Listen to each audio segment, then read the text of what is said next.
Theorem 6.2 converse of basic proportionality theorem और converse of Thales theorem पढ़ेंगे। Converge का मतलब पहले समझ लीजिए। कन्वर्ज का मतलब है कि जो थ्योरम था basic proportionality means basic proportionality theorem में जो गिवन था उसमें ये प्रूव करना होगा, और जो उसमें प्रूव करना था इसमें वो गिवन होगा। तो बेसिक प्रोपोर्शनलिटी थ्योरम को याद कीजिए, उसमें क्या प्रूव करना था आपको? उसमें प्रूव करना था if a line drawn parallel to third any side of a triangle to intersect any two other sides at different distinct points, then these 2 points divides the side in the equal ratio। Means अगर कोई line किसी तीसरी line के parallel draw की जाती है किसी triangle में, तो ये दोनों पॉइंट इस दोनों साइड को इक्वल रेशियो में डिवाइड करते हैं। Means AD upon DB is equal to AE upon EC होता है। ये बेसिक प्रोपोर्शनलिटी थ्योरम में था। तो अब कन्वर्ज है तो यहां उल्टा गिवन होगा, यहां पे बिल्कुल ये प्रूव करना होगा आपको AD upon DB is equal to AE upon EC ये गिवन होगा, ये प्रूव करना होगा कि D is parallel to BC। तो आइए पहले स्टेटमेंट पढ़ते हैं इस थ्योरम का। If a line divides any two side of a triangle in the same ratio, then the line must be parallel to third side। Means कह रहा है कि अगर कोई लाइन किसी ट्रायंगल में ट्रायंगल के दो साइड को इक्वल रेशियो में डिवाइड कर रहा है तो वो लाइन डेफिनेटली थर्ड साइड के पैरेलल ही होगा, ये प्रूव करना है। अब यहाँ पे सबसे पहले हम कुछ वेल डिफाइंड स्टेप्स होते हैं, उसके थ्रू थ्योरम को प्रूव करने की कोशिश करेंगे। सबसे पहले हम लिखेंगे थ्योरम का स्टेटमेंट पढ़ के कि इसमें गिवन क्या है। तो थ्योरम का स्टेटमेंट पढ़ने से क्या पता चलता है, इसमें क्या गिवन है? ट्रायंगल ABC गिवन है। Given that triangle ABC in which line L intersect AB at D and AC at E। एक ट्रायंगल है ABC जिसमें एक लाइन है L और ये लाइन AB को D पे और AC को E पर इंटरसेक्ट कर रही है। ये हमारा गिवन है स्टेटमेंट। सच दैट, और इस तरह से इंटरसेक्ट कर रही है कि AD upon DB AE upon EC के इक्वल है। तो ये हमने गिवन पार्ट में लिख लिया, AD upon DB is equal to AE upon EC। To prove, what is to prove? इस थ्योरम में एग्जैक्टली हमको प्रूव क्या करना है? तो प्रूव करना है DE is parallel to BC। ये लाइन जो DE है वो BC के पैरेलल होगी, ये प्रूव करना है।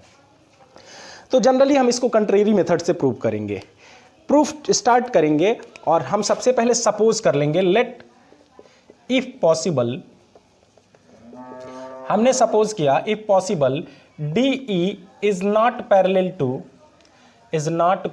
To BC। हमने सपोज किया कि DE BC के पैरेलल नहीं है। DE BC के पैरेलल नहीं है, then a line must be drawn parallel to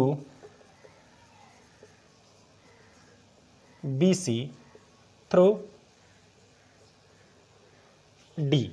तब D से एक लाइन जरूर पैरेलल इसके ड्रा की जा सकती है। अगर D पैरेलल नहीं है तो दूसरी लाइन हम ऐसी ड्रॉ करेंगे जो BC के पैरेलल होगी, अगर ऐसा संभव है तो, अगर पॉसिबल है तो अब D से हमने सपोज किया, D को हमने सपोज कर लिया कि पैरेलल है नहीं, तो दूसरी लाइन DF ड्रॉ करते हैं जो BC के पैरेलल है।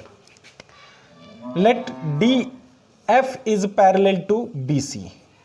ये हमारा सपोजिशन है, हाइपोथेसिस है, ये एग्जैक्टली हम नहीं कर रहे हैं, हम सपोज कर रहे हैं कि DF, दूसरी लाइन कोई DF है, E से हट के कोई पॉइंट F है, वहां से जब इसको ज्वाइंट करते हैं तो वो लाइन इसके पैरेलल हो जाती है। देन अगर DF BC के पैरेलल होगा, देन बाय थेल्स थ्योरम, तो थेल्स थ्योरम का अगर यूज करेंगे और by BPT basic proportionality theorem, तो क्या मिलने वाला है? AD अपॉन DB इक्वल होना चाहिए AF अपॉन FC के। इक्वेशन 1 हो गया। अगर ये पैरेलल है तो ऐसा होना चाहिए। बेसिक प्रोपोर्शनलिटी थ्योरम यही कहता है कि कोई लाइन अगर थर्ड लाइन के पैरेलल ड्रॉ करेंगे तो वो इक्वली डिवाइड करेगा दोनों साइड को।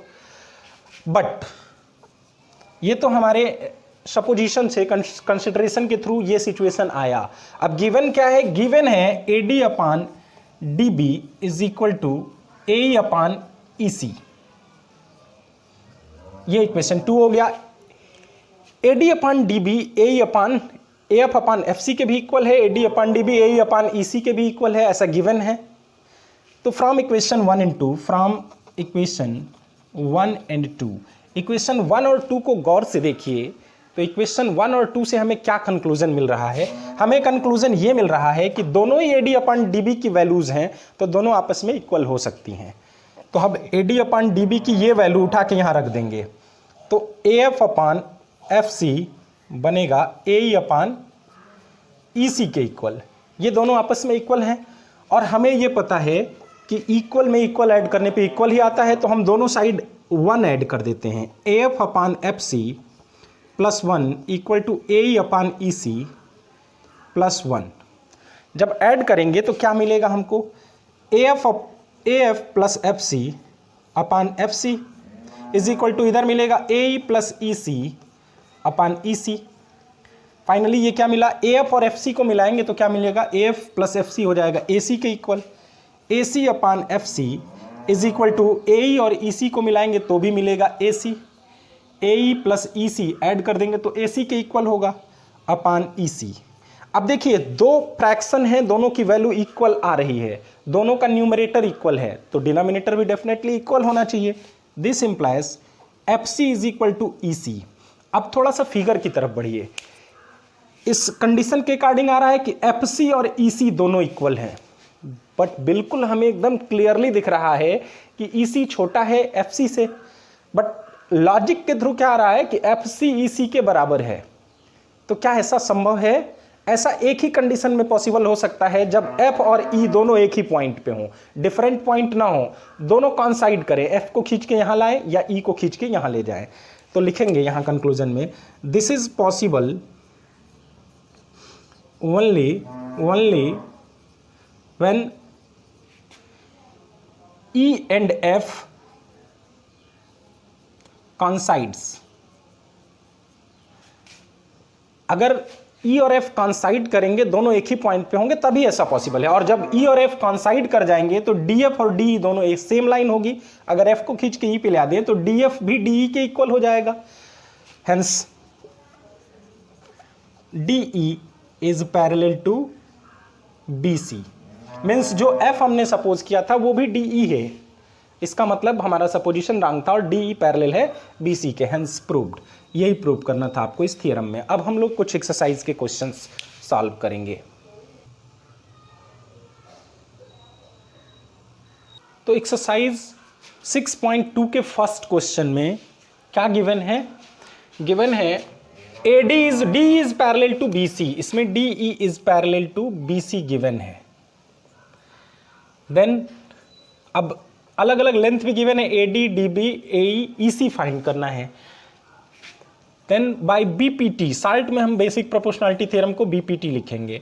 बीपीटी से हमको ये पता है बेसिक प्रोपोर्शनलिटी थ्योरम के थ्रू कि अगर कोई लाइन पैरेलल है थर्ड साइड के तो इक्वली डिवाइड करेगा। Means A D upon D B is equal to होना चाहिए ए ई अपान ई सी।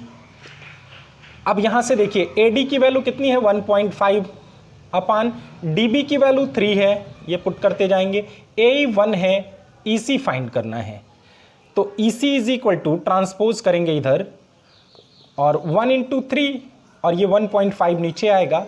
मीन्स ये हो जाएगा 30 अपान 15, 10 से दोनों को ऊपर नीचे डिवाइड कर देंगे। ई सी इज इक्वल टू आया 2, तो ई सी की value 2 centimetre.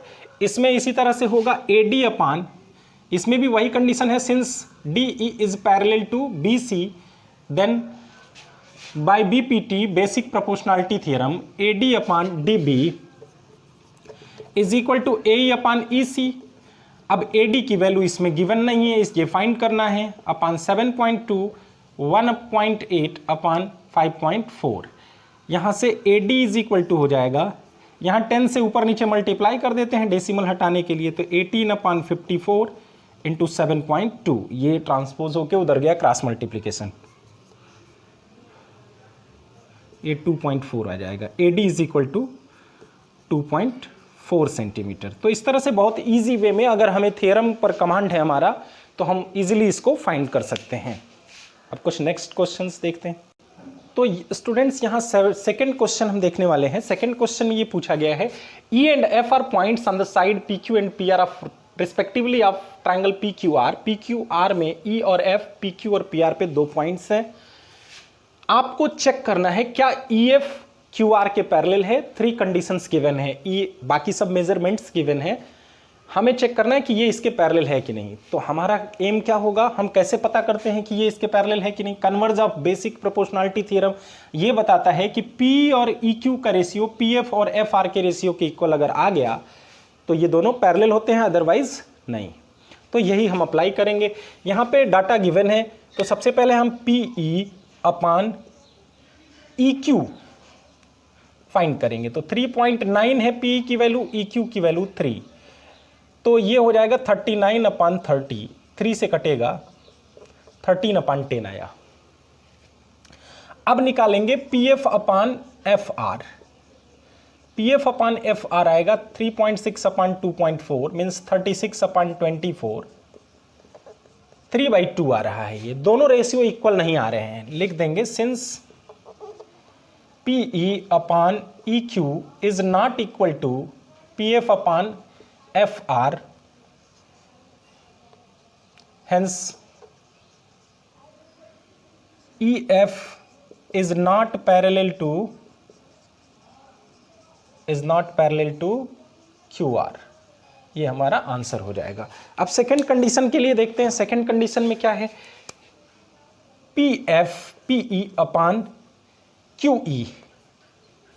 PE upon QE निकालते हैं। PE है 4, ये है 4.5 मीन्स 40/45, कोई कॉमन फैक्टर नहीं है, छोड़ देते हैं ऐसे ही।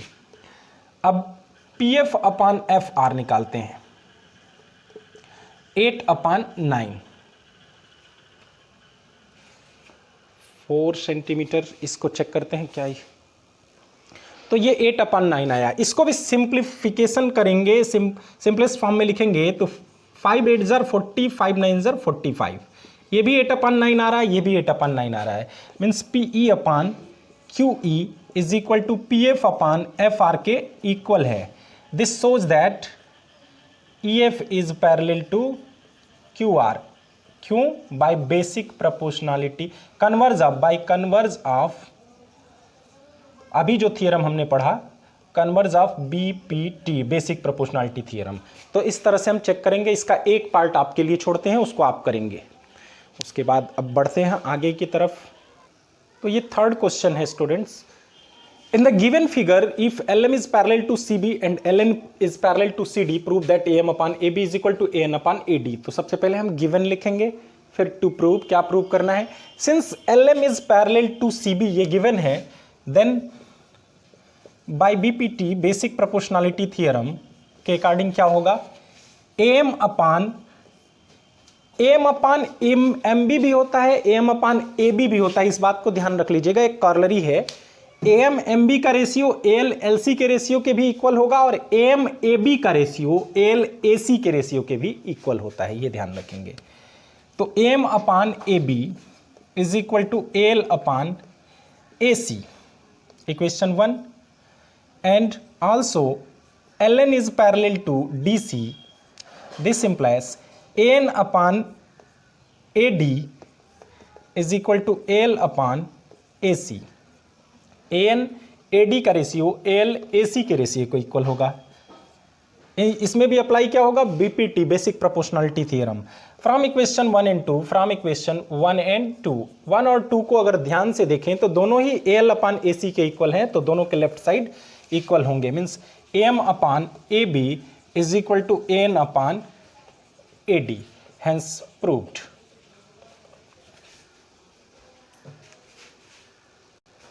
अब आइए इसको भी समझ लेते हैं।